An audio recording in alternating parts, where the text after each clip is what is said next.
मी दिसायला फार सुंदर होते, पण मी खूप जाड होते. माझ्या लग्नाच्या दुसऱ्याच दिवशी माझा नवरा परदेशात निघून गेला. त्याला माझ्या लठ्ठपणामुळे माझी लाज वाटत होती. तो माझ्याशी नीट एक शब्दही बोलला नव्हता. 2 दिवस सलग मी स्वतःला माझ्या खोलीत बंद करून घेतलं होतं. मी फार रडत होते. 2 दिवसांनी मी माझ्या खोलीतून बाहेर आले. त्यावेळी घरात फक्त माझे सासरे होते. ते मला म्हणाले की सुनबाई, झालं तुझं मन हलकं? आता आजनंतर अजिबात एकही अश्रू तू डोळ्यातून काढायचा नाहीस.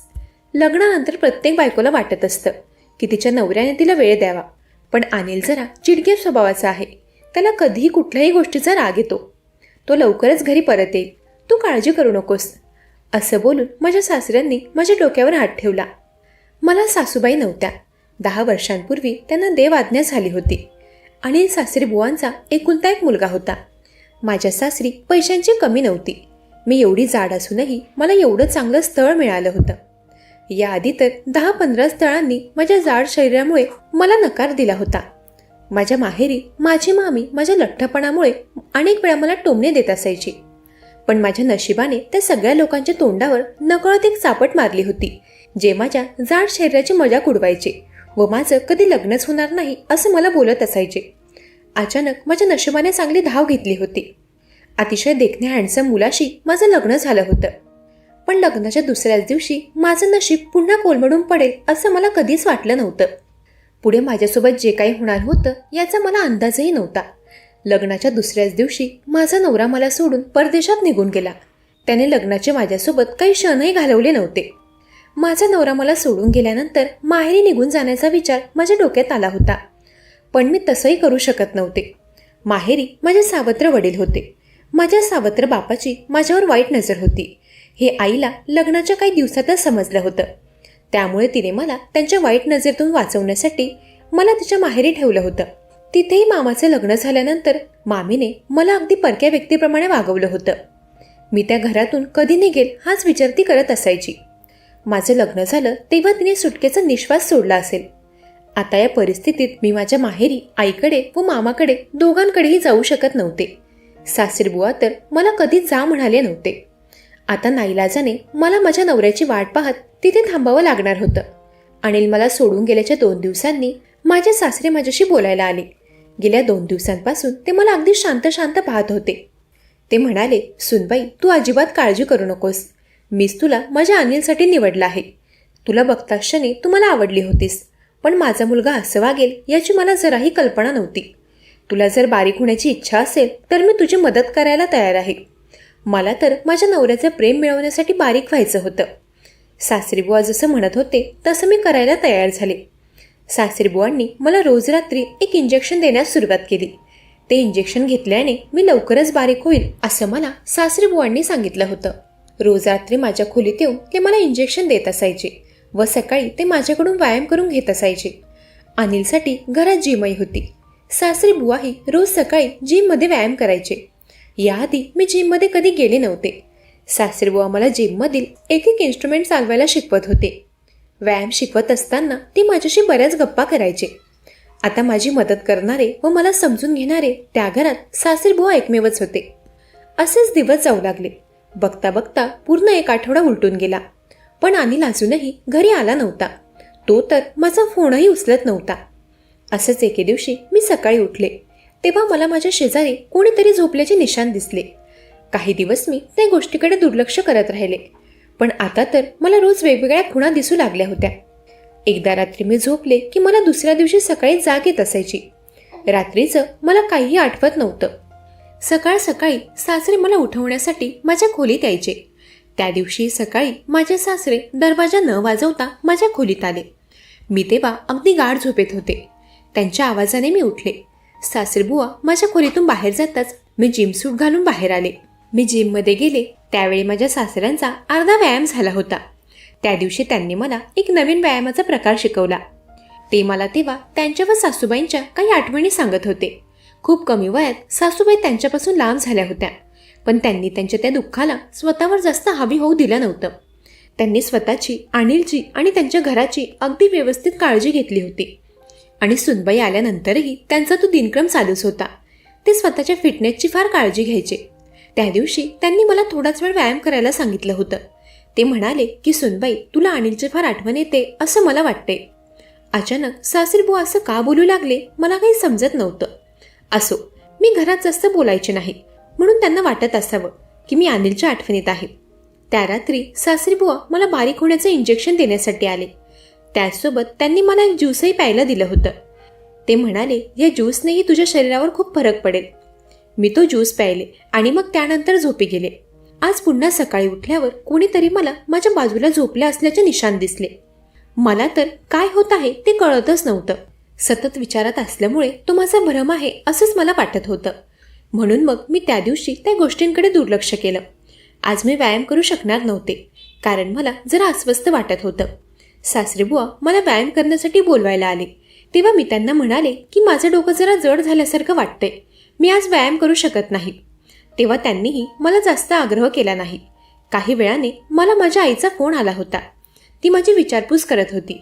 ती म्हणाली की तुझं लग्न होऊन बरेच दिवस झालेत, लग्नानंतर तू एकदाही घरी आली नाहीस. जावाई बापूंना घेऊन एक दिवस का होईना आम्हाला भेटायला ये. आईला आता मी काय सांगणार होते. माझा नवरा तर लग्नाच्या दुसऱ्याच दिवशी मला सोडून निघून गेला होता. मी माझ्या आशेवर कायम होते. येईल तसा दिवस मी घालवत होते. असंच एके दिवशी मामा व मामी मला भेटण्यासाठी सासरच्या घरी आले. त्यांच्या येण्याची मला पूर्वकल्पनाही नव्हती. ते बाहेर गावाहून आले होते. सकाळ सकाळीच ते आमच्या घरी आले होते. मामा मामी घरी आले तेव्हा मी आमच्या घरातील जिममध्ये व्यायाम करत होते. मला जिम सूटवर पाहून माझी मामी अगदी हक्कीबक्की झाली होती. ती मला म्हणाली की श्रेया, तू घरातल्या मोठ्यांसमोर अशा कपड्यांमध्ये वावरतेस ते अजिबात योग्य नाहीये. तुझ्यासारख्या जाड मुलीला हे असली जिम सूट वगैरे शोभून दिसत नाही. मी घरची म्हणून सांगते. मामी माझ्याशी बोलताना सारखी माझ्या सासऱ्यांकडे बघत होती. कदाचित ती माझी मजाक उडवत आहे हे बाबांना समजलं होतं. त्यांनी लगेचच मला चहा नाश्ता आणायला सांगून किचनमध्ये पाठवलं. माझी मामी तर आधीपासूनच माझ्यावर जळत होती आणि आता तर माझं एवढं वैभव व सुख समृद्धी पाहून अजूनच तिचं तोंड वाकडं झालं होतं. मी तिच्या बोलण्यावर वरच्यावर होकार भरला. मी नाश्ता घेऊन आले तेव्हा मामाने अनिलबद्दल विचारपूस केली तर सासरे म्हणाले की कालच तो त्याच्या ऑफिसच्या कामासाठी बाहेर गावी गेला आहे. मी त्यांच्या होमध्ये हो मिळवत होते. रात्रीचा स्वयंपाक करत असताना किचनमध्ये मामी व मी आम्ही दोघेच होतो. मामी माझी मस्करी करत होती. मामी म्हणाली की श्रेया, तुझा नवरा तुला जरा जास्त जीव लावतो वाटतं. एका महिन्याच्या आतच तू जरा फार बारीक दिसतेस. तुझ्या नवऱ्याचं प्रेम चांगलंच दिसून येतंय. मी मामीला म्हणाले, नाही ग मामी, काहीही काय बोलतेस. त्यावर मामी म्हणाली, तुझ्या मानेच्या मागच्या बाजूला मला जे दिसतंय ते बघूनच मी बोलते. मामीचं बोलणं ऐकून मी माझ्या हातातील काम तसंच सोडलं व मी माझ्या खोलीत गेले. मी आरशात जाऊन माझ्या मानेवर काय आहे ते पाहिलं आणि तेव्हा मला काही खुणा दिसल्या ज्याबद्दल मामी बोलत होती. पण ते काय होतं? अनिल तर माझ्याजवळ नव्हताच. मग हे सगळं काय होतं? घरात पाहुणे होते आणि मला असं विचारात पाहून मामा मामीला संशय आला असता. त्यामुळे मी हसूनच त्यांच्यासमोर गेले. मामीच्या मस्करीवर मी हसत होते जेणेकरून तिला काही संशय येणार नाही. एक दिवस आमच्या घरी राहून मामा मामी त्यांच्या घरी जायला निघाले. जात्यावेळी मामी मला माझ्या खोलीत घेऊन गेली.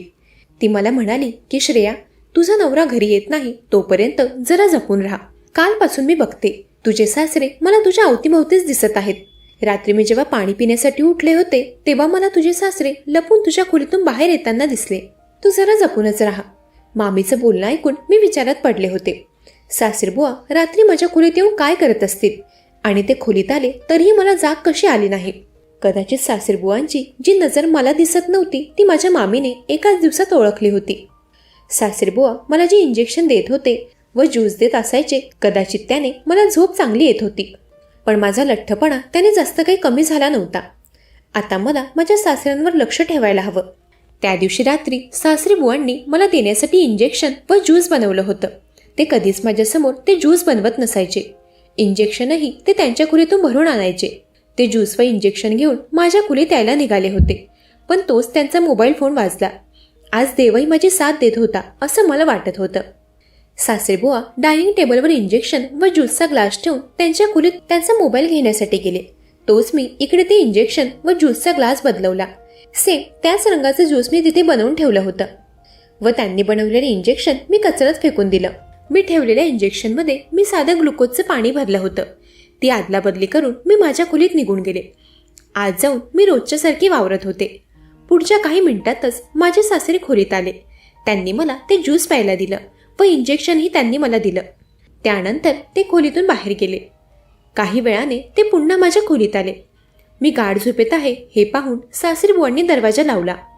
पुढच्या काही वेळातच माझ्या व्यतिरिक्त अजून कोणी खोलीत आहे असं मला जाणवू लागलं. आणि तो माझा भ्रम नव्हता. मला तीव्र श्वास घेताना कोणी व्यक्ती जाणवू लागला. आता सगळं काही माझ्या डोळ्यासमोर होतं. आता मी त्याला भ्रम म्हणून दुर्लक्षित करू शकत नव्हते. तेव्हा मी डोळे उघडले व बेडवरून उठून बसले. खोलीचा लाईट सुरू होताच समोरील दृश्य पाहून माझ्या पायाखालची जमीनच सरकली. कारण मला ज्या व्यक्तीचा श्वास जाणवत होता तो व्यक्ती दुसरा कोणी नसून माझा नवरा अनिल होता. त्याला पाहून मी थक्क झाले. तो परदेशातून कधी परतला आणि असं स्वतःच्याच घरात तो लपून का शिरला? मी त्याला बघताच म्हणाले की अनिल, तू परदेशातून परत कधी आलास? तू माझ्यासोबत हे सगळं असं लपून का करत होतास? माझा वाढता आवाज ऐकून सासरबुवा खोलीत आले. असं वाटत होतं की जणू ते खोलीच्या बाहेर कानोसा घेत उभे होते. अनिल तेव्हा काहीही न बोलता खोलीतून बाहेर जाऊ लागला. तो सासरबुवांनी त्याचा हात पकडला व त्यांनी त्याला थांबवलं. ते म्हणाले की अनिल, असं पळून जाऊ नकोस. आता अजून मी तुझ्यासाठी सुनबाईसोबत खोटेपणाने वागू शकत नाही. जसा तू हक्काने तिच्यासोबत वेळ घालवत होतास तसाच तिचा बायको म्हणून स्वीकार कर. सासरीबुवांनी सगळी काही सत्यता सांगितली. ते म्हणाले की सुनबाई, मी तुला इंजेक्शन व ज्यूसची अदलाबदली करताना पाहिलं होतं. आज सगळी काही सत्यता मला तुलाही बघू द्यायची होती. खरं तर माझंच नाणं खोटं आहे. अनिलच्या हाताला मी कधी कष्ट करण्याची वेळ येऊ दिली नाही. त्याच्यासाठी मी सगळं काही कमावून ठेवलं. त्याला हवी ती गाडी, एकंदरीत लक्झरी लाईफ मी त्याला दिली. पण त्याने त्याचा काही वेगळाच उपभोग घेतला. दर 6 महिन्यांनी त्याचं एक नवीन प्रेम प्रकरण माझ्या कानावर येत असायचं. पण त्याचं हे वागणं त्याच्यासाठी धोकादायक ठरू शकतं हे त्याला कळत नव्हतं. त्याचं लग्न झालं की तो हे सगळं बंद करेल असं मला वाटलं होतं. मी जेव्हा तुला बघायला आलो होतो तेव्हा पहिल्याच नजरेत मी तुझी पारख केली होती. तू माझ्या नालायक मुलाला बरोबर जागेवर आणशील अशी मला खात्री होती. पण अनिलने मी त्याला प्रॉपर्टीमधून बेदखल करू नये यामुळे माझं मन राखून तुझ्याशी लग्न केलं. पण तो नंतर असं वागेल हे मलाही माहीत नव्हतं. तो कुठे परदेशात गेला नव्हता. या शहरात आपलं अजून दुसरं घर आहे, तिथेच तो राहत होता. त्याचं लग्न झालं असतानाही तो बाहेर दुसऱ्या मुलीसोबत फिरत होता. हे जेव्हा मला पुन्हा समजलं तेव्हा मी त्याला शेवटची धमकी दिली की मी माझी सगळी संपत्ती माझ्या सुनेच्या नावावर करतोय. संपत्तीच्या लालसेने तो मला म्हणाला की मला माझ्या बायकोबद्दल काहीही भावना नाहीयेत, पण तुमच्यामुळे मी तिच्यासोबत काही वेळ घालवायला तयार आहे. त्याच्या सांगण्यावरून मी तुला ज्यूसमधून झोपेचं औषध देत होतो व त्या इंजेक्शनमधून ग्लुकोजचे पाणी देत होतो. तू रात्री झोपल्यानंतर अनिल तुझ्या खोलीत यायचा व तू उठायच्या आधी तो इथून निघून जायचा. पण एवढे दिवस होऊनही तो घरी यायला तयार नव्हता. तू इथून जाऊ नये म्हणून मी तुला तू बारीक होऊ शकतेस अशी आशा दाखवली. मी तुला या घरात घेऊन आलो होतो, त्यामुळे तुला काही कमी पडू नये हेच माझे प्रयत्न होते. सासरीबुवांनी आमचं नातं टिकून राहण्यासाठी खूप प्रयत्न केले होते, पण त्यांच्या मुलाने शेवटी त्यांच्यासमोर अपयशच आणून ठेवलं होतं. अनिल म्हणाला की मला या मुलीबद्दल जराही भावना नाहीये. मी आयुष्यभर या मुलीसोबत राहू शकत नाही.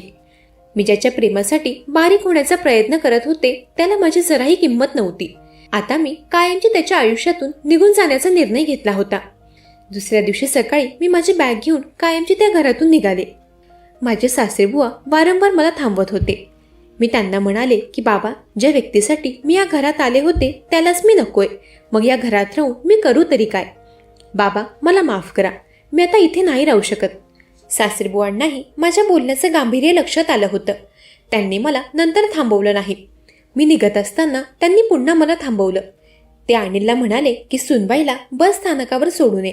तेव्हा अनिल मला सोडवायला आला. बस स्थानकावर पोहोचल्यावर बसची वाट बघत आम्ही उभं होतो. अनिल माझ्यापासून थोड्या अंतरावर उभा राहून फोनवर बोलत होता. त्याच्या कानात हेडफोन होते व त्याच्या मागून एक मोठी गाडी येत होती. कानात हेडफोन असल्यामुळे त्याला गाडीचा आवाज आला नाही. तेव्हा मी पळतच त्याला बाजूला करण्यासाठी गेले. त्याला मी रस्त्यापासून लांब केलं व मी दुसऱ्या बाजूला जाऊन पडले. माझ्या डोक्याला मार लागल्यामुळे मी जागीच बेशुद्ध झाले होते. मला जेव्हा शुद्ध आली तेव्हा मी हॉस्पिटलमध्ये बेडवर होते. अनिल माझा हात हातात घेऊन माझ्या शेजारी बसला होता. मी उठताच त्याने मला मिठी मारली. तो मला म्हणाला की श्रेया, मला माफ कर, मी तुला ओळखू शकलो नाही. मी फक्त तुझं बाह्य सौंदर्य बघत होतो. मी तुझ्या अंतर्मनात कधीच पाहिलं नाही. आजपर्यंत माझ्यासोबत ज्याही मुली होत्या त्या फक्त माझा पैसा बघून माझ्यासोबत होत्या.